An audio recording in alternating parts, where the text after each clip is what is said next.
ಹೊಡ್ತು ಎದಿ ಹೊಡ್ತಿದ್ದತ್ತು. ನಾ ಸೊಸೀರಿ ಸರ್. ನನ್ನ ಹೆಸರು ಚೈತ್ರ ರೀ. ಬರ್ತಾನ್ರಿ ನಮ್ಮ ಇದು 1 ತಿಂಗಳಿಂದನೂ ಹಿಂಗ ಹೊಡೆದದ್ರಿ. ಇಲ್ಲಿ ಹೊಲಿಗೆ ಬಿದ್ದದ್ 9 ಹೊಲಿಗೆ ಅವ್ರು ಡ್ರಿಂಕ್ ಮಾಡ್ತಾರ್ರಿ. ನಮ್ಮ ಅವನು ಸ್ವಲ್ಪ ಡ್ರಿಂಕ್ ಮಾಡ್ತದ್ರಿ. ಅವರು ಡ್ರಿಂಕ್ ಮಾಡ್ತದ್ರಿ. ದುಡ್ಕೊಂಡ್ ತಿನ್ನರ್ರಿ. ನಾವ ಹೊಲ ಇಲ್ಲ ಮನಿ ಇಲ್ಲ ಏನಿಲ್ಲ, ದುಡ್ಕೊಂಡ್ ತಿನ್ನಡ್ರಿ. ಇವನು ಕೆಲ್ಸಕ್ಕೆ ಹೋಗಿ ನಮ್ಮ ಅಕ್ಕ ಒಂದೆರಡು ಸಂಘ ಕಟ್ಟಿ ಬರಕ್ ಹೋಗ್ಯಾಳ. ಹಿಂದ್ಗೊಟ್ಟ ನಾ ಬಂದು ಇಲ್ಲೇ STD ಅಂತಲ್ಲಿ ಇರ್ತಾನಿ, ನೀವು ಹೋಗಿ ಕಟ್ಟಿ ಬಾರವ ಅಂತಂದ. ಅವ್ರು ಹಿಂದೊಂದು ಜಗಳ ಮಾಡಿ ತಲೆ ಹೊಡೆದದ್ದ. ಇಲ್ಲೇ ಊರನ್ನರ್ಗೆ ಸೇರಿಸಿ ನಾವು ಮಕ್ಳು ಮರಿದ್ದಾರ, ಅವರು ಮಕ್ಳು ಮರಿದ್ದಾರ್ರಿ. ಕೋರ್ಟ್ ಕಚೇರಿ ಬೇಡಪ್ಪ, ನಮಗ ನೀವ ದಾರಿ ಕೊಡ್ರಿ, ಒಂದಿಟ್ಟು ನ್ಯಾಯ ತೋರಿಸ್ರಿ, ಹಿರಿಯರ್ ಅದೀರಿ ಅಂತಂದು ಹೇಳಿದ್ರಿ. ಹ್ಞೂ ನಾವ ಹಂಗ ಮಾಡ್ತವಿ.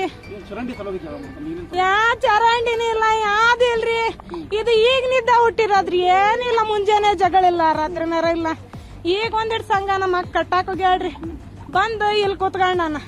ಮೊನ್ಯಾಗ ನಂಗ ಯಾಕದಕ್ಕಿನ ಸೆರೆದಂಗದಾಗ ಕಲ್ಲೆಲ್ಲಿ ಹೊಡೆದು ಇಲ್ಲಿ ಹೊಲ್ಗಿ ಒಗದಗದು ಎಲ್ಲ ಇದು ಹೊಡ್ತು ಎದಿ ಹೊಡ್ತಿದ್ದತ್ತು. ನಾ ಸೊಸೀರಿ ಸರ್. ನನ್ನ ಹೆಸರು ಚೈತ್ರ ರೀ.